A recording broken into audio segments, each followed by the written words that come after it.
Welcome to this special episode of BBC News.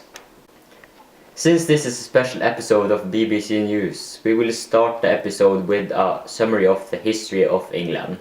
Now we go over to Mr. James with history. England's history started when the first humans came to group of islands for thousands of years ago. During Middle Age was England in a lot of civil wars and long-lasting wars with other nations. England had conquered Wales in the 1100s and got united with Scotland in early 1700s to form what we call the Great Britain. I hope you learned something about the history of England. Now we'll teach you some geography. England makes up the east and south parts of Great Britain and some of the islands by the shore. London is the biggest town in England, with Manchester and Birmingham in second place. Now, let's go over to the weather. What? Well, we have some great news. Let's go over to my good old friend, Kevin James. We got some breaking news! We have just been informed that we are over 50 million people in England. That means that over 80% of the population in Great Britain lives in England. That was all. Back to you, Bob. Now that we are in the topic of population, let's hear some more facts. England is the biggest and most populated country in the whole of Great Britain. There are 53.01 million people living in England, and 84.674 million of these people live in London. About 83% of people in Great Britain live in England. This study was done in 2011. Now we can finally go over to the weather. What? We are rich! And now I'm going to tell you how we did it. In the 1800s, a policy got introduced. It said that the British business policy was going to be changed, to be more modern and adaptable to the market. Big parts of industry, energy sources, and petroleum development and transport communication was privatized in the 1800s. About 70% of Great Britain's area is land use area. In England, house pets are popular with farming. Fishing is especially important in Scotland and England. It's a huge part of the country's income. There are many places in UK you can go fishing, like in freshwater or in saltwater fishing. The mining business has been important for England in many years, especially mining coal. Coal deposits laid the groundwork for England's industrial development near the end of the 1700s. In the early 1800s, most of the world's production of coal came from Great Britain, about 75% of it, to be exact.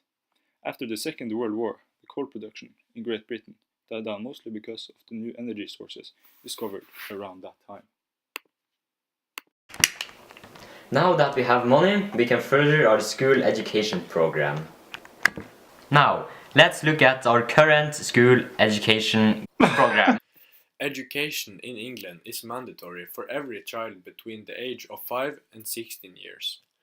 In 2007, there were announced plans that England wanted to change it to kids from the age of 5 to young adults by the age of 18.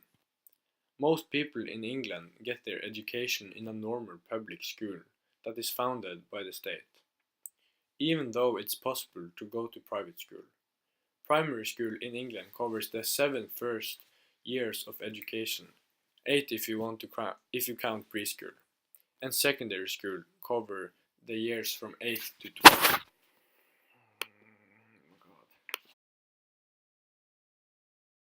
That was our current school education program. Let's go into our culture.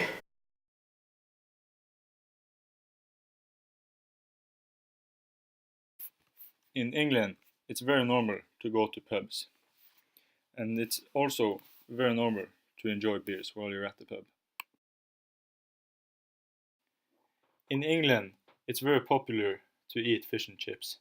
Many people think that fish and chips is the national dish in England. England produces hundreds of regional cheeses, including cheddar cheese, Stilton cheese, Wensleydale-cheese, double Gloucester cheese, red Leicester, blue cheese. Following the building of the world's first seaside pier in July 1814 in Ryde, Isle of Wight, off the south coast of England, the pier became fashionable at seaside resorts in England and Wales during the Victorian era, peaking in the 1860s with 69 being built, providing a walkway out to sea. The seaside pier is regarded among the finest Victorian architectures and is an iconic symbol of the British seaside holiday. By 1914, more than 100 piers were located around the UK coast. Today, there are approximately 55 that are still standing. That was a look at our culture. Let's have a look at our tourist attractions. Stonehenge in Wiltshire, England, is a prehistoric monument that no one knows the origin of. Stonehenge is a circle of big rocks stacked in a way so that it looks like it was intentionally built, but no one knows by who. There have been a lot of wild theories about Stonehenge, like it being built by aliens. This is a reason many people want to visit Stonehenge. The Tower of London, also called Her Majesty's Royal Palace and Fortress of the Tower of London, is located in central London. It's a very historic castle. It was originally built as a royal palace and a defense system, which is why it got its second name. 22 executions took place in the Tower of London. This gives the castle a history behind it. During the 1200s, a royal zoo was founded there and remained there for 600 years. There are 2.8 million tourists that visit the Tower of London every year. Buckingham Palace is located in London. It was originally known as Buckingham House, and it is the residence of the monarch or the queen. The building in the middle of Buckingham Palace was originally a large townhouse built for the Duke of Buckingham in 1703. On a site that have been private ownership for at least 150 years. A part of Buckingham Palace was once in 1902 temporarily turned into an operating theatre. The palace has 775 rooms, and the garden is the largest private garden in the whole of London. People go to visit Buckingham Palace because of the fine art and the throne room. In 2016, about 600,000 people visited the palace. Okay, when that's finished, we can finally go on to the weather. We have just received that Rick Hashi is in England, and he is doing a live show right now. Let's have a look.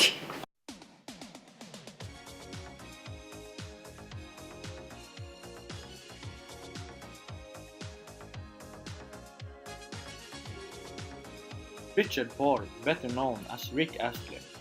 He is an English prize-winner singer, songwriter, musician, and radio person.